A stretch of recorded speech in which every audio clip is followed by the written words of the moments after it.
আরে রোহন, তুমি এত রাতে আমার বাড়িতে কিভাবে আসলে? কেউ কি দেখেনি তোমায়? আরে আমি কি বোকা নাকি আমায় তোমার বাড়ির মানুষ দেখবে তাই বলে এত রাতে কেন আসলে? কাল তো আমি তোমার সাথে দেখা করতাম। এখন আসার কি দরকার ছিল? আমি তো তোমায় না দেখলে থাকতে পারি না। আর তাই তো আমি চলে আসলাম।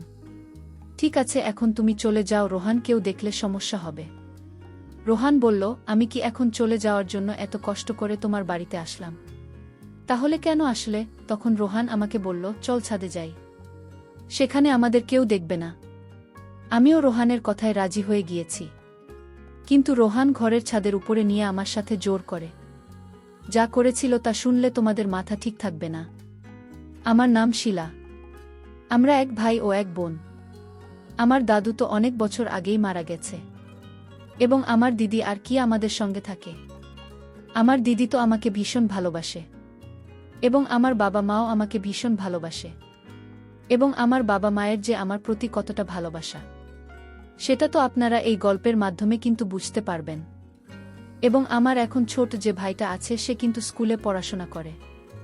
আমাদের বিয়ে পাকা হওয়ার পরে রোহান কিন্তু মাঝে মধ্যে আমাদের বাড়িতে আসত, আমাদের সবার সঙ্গে দেখা করতে। এভাবে প্রায় 1 মাস কেটে যাওয়ার পরে আমার বাবা যখন রোহানের বাড়ি যায় আমাদের বিয়ের তারিখ পাকা করার জন্য, তখন রোহানের বাবা বলেছিল রোহানের নাকি ডাক এসেছে এবং তাকে কালকের মধ্যেই নাকি বোর্ডে চলে যেতে হবে আগামী 6 মাসের জন্য। তাই আগামী 6 মাস তো বিয়ের তারিখ পাকা করা সম্ভব নয়।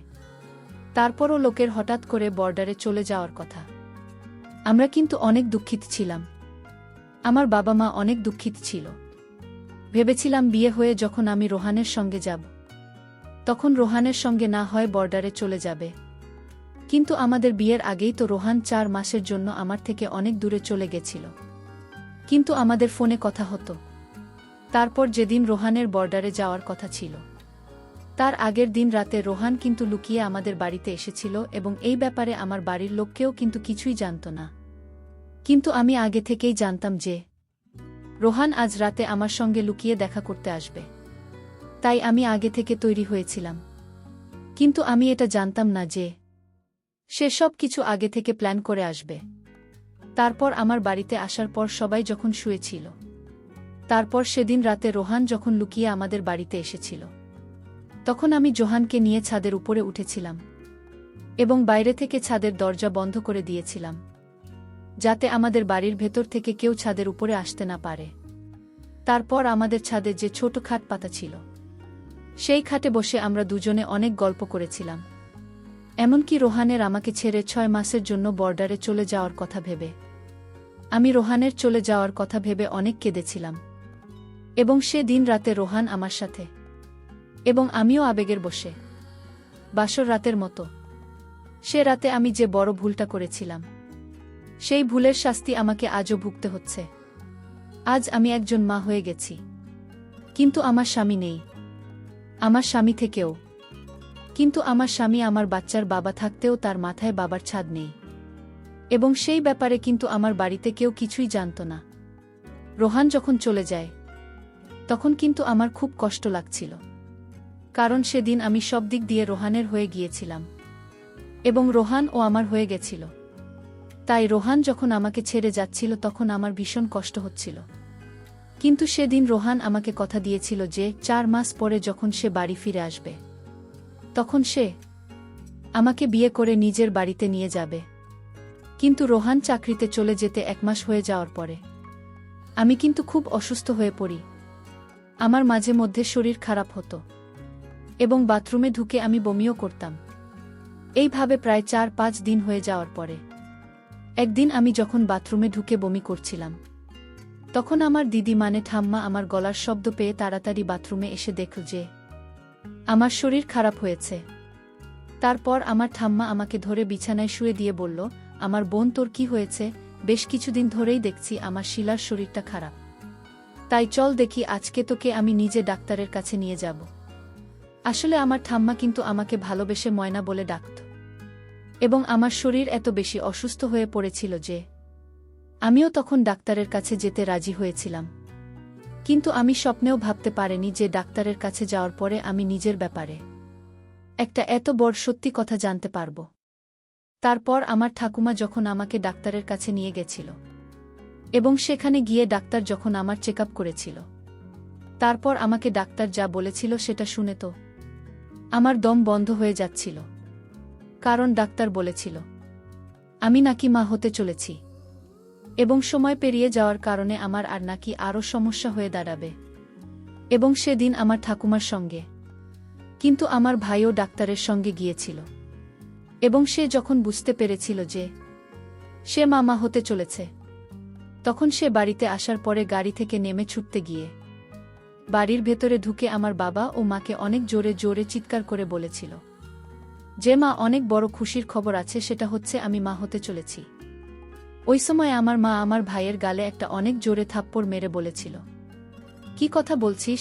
তারপর আবার ঠাম্মা যখন অনেক সাবধানে আমাকে ধরে ঘরের ভিতরে নিয়ে ঢুকেছিল, তখন আমার বাবা মা আমাদের সামনে দাঁড়িয়ে আমাকে জিজ্ঞেস করেছিল, ডাক্তার কি বলেছে? শিলার কি হয়েছে? আমার ঠাকুমা তখন আমার বাবা মায়ের মুখের দিকে তাকিয়ে বলেছিল, শিলা সত্যিই মা হতে চলেছে।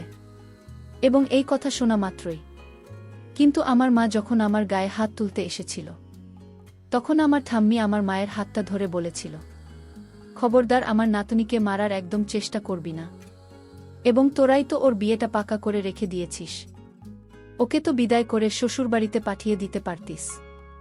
বিয়ে পাকা করার পরে যদি ওকে বিদায় করে শ্বশুরবাড়িতে পাঠিয়ে দিস, তাহলে আজ কিন্তু এই খবরটা শুনে তোরা সবাইকে মিষ্টি বিতরণ করতে।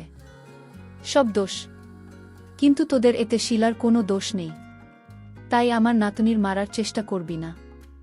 আর তোরা যদি ওর ব্যাপারে বা ওকে নিয়ে কিছু উল্টোপাল্টা ভেবে থাকিস, তাহলে কিন্তু আমি আমার নাতনিকে নিয়ে বাড়ি ছেড়ে গ্রামের বাড়িতে চলে যাব এবং সেখানে আমার যা জমি জায়গা আছে সবকিছুই কিন্তু আমার নাতনির নাম করে দেব। সেদিন আমি আমার ঠাকুমাকে জড়িয়ে ধরে অনেক কেঁদেছিলাম, কারণ আমি স্বপ্নেও ভাবতে পারিনি যে একটা ভুলের জন্য আমার জীবনটা যেরকমভাবে পাল্টে যাবে। এমনকি বেশ কিছু দিন তো আমার বাবা মাও আমার সঙ্গে কথা বলা বন্ধ করে দিয়েছিল। কিন্তু আমার ঠাম্মি যখন তাদেরকে বুঝিয়ে বলেছিল যে এতে আমার একার কোনো দোষ নেই, এতে কিন্তু রোহনের ও লোকেরও দোষ আছে, তখন আমার বাবা বাধ্য হয়ে রোহানের বাবার কাছে গিয়ে সবকিছু সত্যি কথা বলেছিল যে আমি মা হয়েছি এবং রোহানের মা হতে চলেছি। এবং এতে কিন্তু আমার শ্বশুরের কোনো আপত্তি ছিল না যে আমি বিয়ের আগেই হয়ে গেছে, এবং তারাও আমার বাবার সামনে তার ছেলের এই ভুলের জন্য ক্ষমা চেয়েছিল এবং বলেছিল তার ছেলে যখন বাড়ি ফিরে আসবে তারপরেই নাকি আমাদের বিয়েটা হবে। তারপর এভাবে 4 মাস কেটে যাওয়ার পরে ধীরে ধীরে আমার যখন শরীর অসুস্থ শুরু হয়, তখন কিন্তু আমার বাবা মায়ের দুশ্চিন্তা শুরু হয়, কারণ আমাদের বাড়ির আশেপাশের লোকেরা কিন্তু তখন আমার ব্যাপারে অনেক আজেবাজে কথা বলতে শুরু করেছিল এবং ধীরে ধীরে সবাই এটা জানতে পেরে গিয়েছিল যে আমি বিয়ের আগেই মা হয়ে গেছে। এমনকি আমার বাবা যখন রোহানের বাবার কাছে গিয়ে হাতজোড় করে বলেছিল যে যেমন করেই হোক না কেন রোহানের একটা ছুটির ব্যবস্থা করতে হবে এবং আমার বিয়েটা রোহানের সঙ্গে তাড়াতাড়ি দিতে হবে, তখন কিন্তু রোহানের বাবা আমার বাবার সামনে কান্নাকাটি করে বলছিল তাদের নাকি করতে একটা জমি নিয়ে মামলা চলছে এবং সেই জমিটার জন্য 15 লাখ টাকা নগদ লাগবে এবং 15 লাখ টাকার দরকার। তাই এই মুহূর্তে নাকি তারা রোহানের বিয়েটা দিতে পারবে না। এবং সেদিন রোহানের বাবা আমার বাবার সামনে ইচ্ছে করে মডাকান্না কেঁদে আমার বাবার কাছে 14 লাখ টাকা আদায় করার চালাকি করেছিল এবং আমার বাবাকে যখন এটা বলেছিল যে এখন তাদের টাকা পয়সার অনেক অভাব আছে, তাই এই মুহূর্তে রোহানের বিয়েটা দিতে পারবে না। এই কথা শুনে আমার বাবা নিজের একমাত্র সবথেকে বড় জমিটা বিক্রি করে টাকা জোগাড় করে রোহানের বাবাকে নগদ 14 লাখ টাকা দিয়ে এসেছিল, যাতে আমার বিয়েটা খুব তাড়াতাড়ি রোহানের সঙ্গে হতে পারে। কিন্তু আমরা কখনো সেটা বুঝতে পারিনি যে এগুলো তো রোহানের পরিবারের চালাকি ছিল, আমাদের কাছ থেকে লাখ লাখ টাকা যৌতুক নেওয়ার, এবং তারা সবাই মানে আমার হবু বর থেকে শুরু করে আমার শাশুড়িও আমার শ্বশুর, তারা 3 জনেই কিন্তু একসঙ্গে মিলেছিল এবং আমার বাবা ভিতরে ভিতরে যে আমার বিয়ের জন্য তাদেরকে এত কিছু দিয়ে ফেলেছিল সেটার ব্যাপারে তো আমরা কিছুই জানতাম না।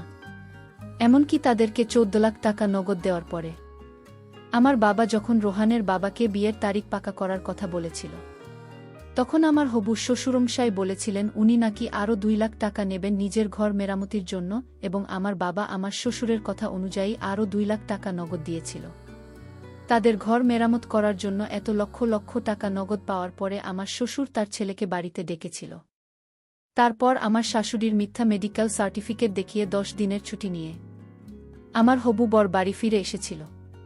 তার বাড়ি আসার পরে আমরা সবাই কিন্তু খুব খুশি ছিলাম। ভেবেছিলাম এবার আমাদের বিয়ের ডেট পাকা হবে।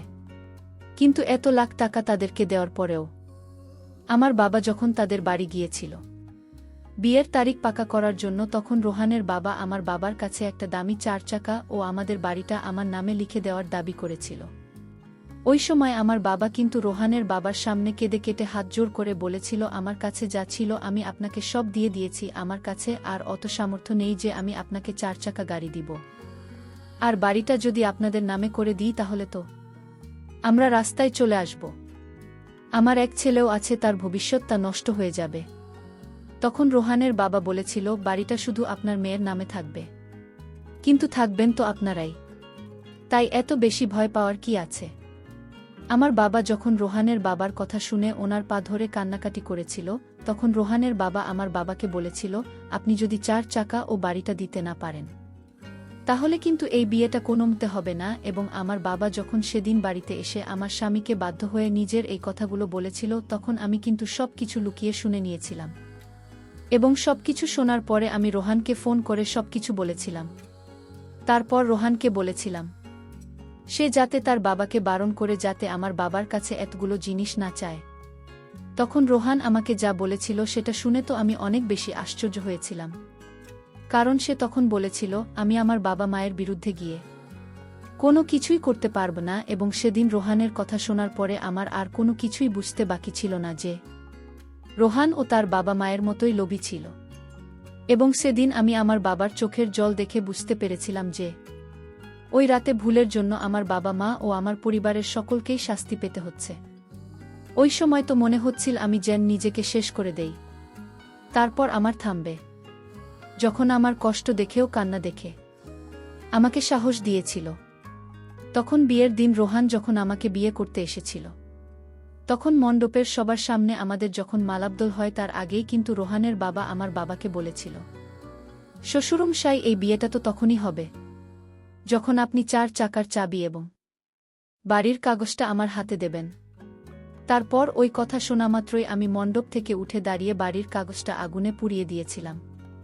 তারপর আমি যখন বাড়ির কাগজটা আগুনে পুড়িয়ে দিয়েছিলাম, তখন রোহান আমাকে বলেছিল, শিলা তুমি এটা কি করলে? আমি তখন সবার সামনে রোহানের গালে একটা থাপ্পড় মেরে বলেছিলাম, তোর মতো ছেলেকে ভালোবেসে বিশ্বাস করে জীবনের সবথেকে বড় ভুল করেছি। আমি তো সন্তানের মা হতে আছি বলে তোরা হুমকি দিয়ে আমার বাবার কাছ থেকে লাখ লাখ টাকা আদায় করেছিস। তারপর আমার হবু শ্বশুরমশাই আমাকে বললেন, এই মেয়ে, তোমার মাথা ঠিক আছে তো বেশি বাড়াবাড়ি করলে কিন্তু আমরা এই বিয়েটা না করে এখান থেকে ঘুরে চলে যাব। ওই সময় আমার ঠাম্মি রোহানের বাবার গালে একটা থাপ্পড় মেরে বলেছিল, তোর মতো লোভী মানুষের বাড়িতে আমি আমার মেয়ের বিয়ে কখনোই দেবে না। এই কথা বলে আমার ঠাম্মি কিন্তু যৌতুক নেওয়ার অপরাধে পুলিশকে ফোন করে সবকিছু বলেছিল এবং পুলিশে আমার শ্বশুর ও আমার বরকে যৌতুক নেওয়ার অপরাধে গ্রেফতার করেছিল। ওই সময় আমি সমাজের লোকের সামনে নিজের মনের ভয় লজ্জা দূর করে বলেছিলাম যে আমি আমার সন্তানকে একাই মানুষ করতে পারব, আমার দরকার নেই এরকম লোভী জীবন সঙ্গীর, আমার সঙ্গে আমার পরিবার আছে। আমি চাই না যে রকম লোভী মানুষের ছায়া ও আমার সন্তানের উপরে পড়ে। আসলে সেদিন রাতে রোহান তার বাবা মায়ের কথা অনুযায়ী আমার সঙ্গে সবকিছু করেছিল এবং এটা তাদের প্ল্যান ছিল। কিন্তু আমার বাবা মাও থামি আমার সঙ্গে ছিল বলেই আমি এই কষ্টের দিনগুলো কাটিয়ে উঠেছিলাম। এবার দর্শকদের উদ্দেশ্য করে বলতে চাই, তোমরা যারা প্রেম করেন তারা কখনো ছেলেদের বিশ্বাস করবে না আর বিয়ের আগে কখনো কিছু করবে না, তাহলে তোমরা আমার মতো ব্ল্যাকমেলের শিকার হবে। তো বন্ধুরা, আজকে এখানেই শেষ করলাম। সবাই ভালো থাকবেন। ধন্যবাদ।